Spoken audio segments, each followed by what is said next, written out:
జయశంకర్ భూపాలపల్లి జిల్లా ఎస్సీ బాలికల హాస్టల్లోకి అగంతకుడు ప్రవేశించిన ఘటన ఆలస్యంగా వెలుగులోకి వచ్చింది. అగంతకుడిని చూసిన బాలికలు వెంటనే డయల్ 100కు కాల్ చేసి పోలీసులకు సమాచారం ఇచ్చారు. హాస్టల్కు వచ్చిన పోలీసుల్ని ఇద్దరు గుర్తు తెలియని వ్యక్తులు తప్పుదో పట్టించి అగంతకుడిని కారులో తీసుకువెళ్లారు. మరోవైపు హాస్టల్ వార్డెన్ భవానీ తీరుపై అనుమానాలు వ్యక్తమవుతున్నాయి. పోలీసులకు సమాచారం ఇచ్చిన విద్యార్థినుల్ని వార్డెన్ టార్గెట్ చేసింది. కొంతమంది విద్యార్థినులను వార్డెన్ చేత కొట్టడంతో పాటు దుర్భాషలాడిన వీడియోలు సోషల్ మీడియాలో వైరల్ గా మారాయి. అగంతకుడికి వార్డెన్ భవానీ సహకారం ఉందా అనే అనుమానాలు వ్యక్తమవుతున్నాయి.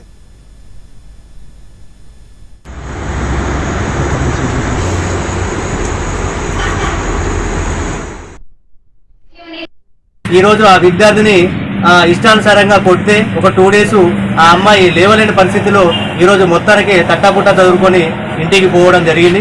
అదే హాస్టల్లో జరిగినటువంటి ఆ సంఘటనను కూడా కంపల్సరీ చట్టపరంగా విచారణ జరిపి ఏదైతే సంబంధిత ఎవరైతే వచ్చిందో ఒక ఆగంతకుడు వచ్చిందన్న కథనం ప్రకారం ఏదైతే ఈరోజు రిలీజ్ అయినటువంటి పేపర్ స్టేట్మెంట్ను ఆసరంగా తీసుకొని ఆ చట్టపరంగా ఎంక్వైరీ చేసి ఆమెపై కఠిన చర్యలు తీసుకొని తక్షణమే ఆమెను సస్పెండ్ చేయాలని చెప్పి మేము బీఆర్ఎస్ విద్యార్థి విభాగం తరఫున మేము గట్టిగా డిమాండ్ చేస్తున్నాం. ఆ యొక్క హాస్టల్లో ఎవరో ఆగంతకులు కూడా వచ్చారని చెప్పేసి పూర్తిగా రాసినప్పటికీ కూడా మరి ఇంతవరకు ఈ యొక్క అధికారులు కూడా ఈరోజు హాస్టల్కు రాకపోవడం వెనుక అర్థమైందని చెప్పేసి మేము ప్రశ్నిస్తున్నాం.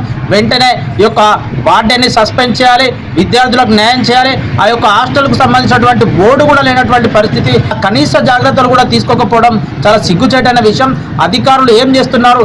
ఇప్పటికైనా జిల్లా అధికారులు హాస్టల్ను విచారణ చేపట్టాలి, తగు బాధ్యతలు తీసుకోవాలి, చర్యలు తీసుకోవాలి.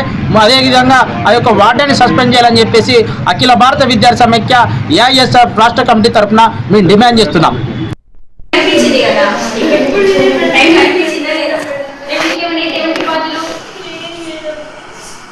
చేతి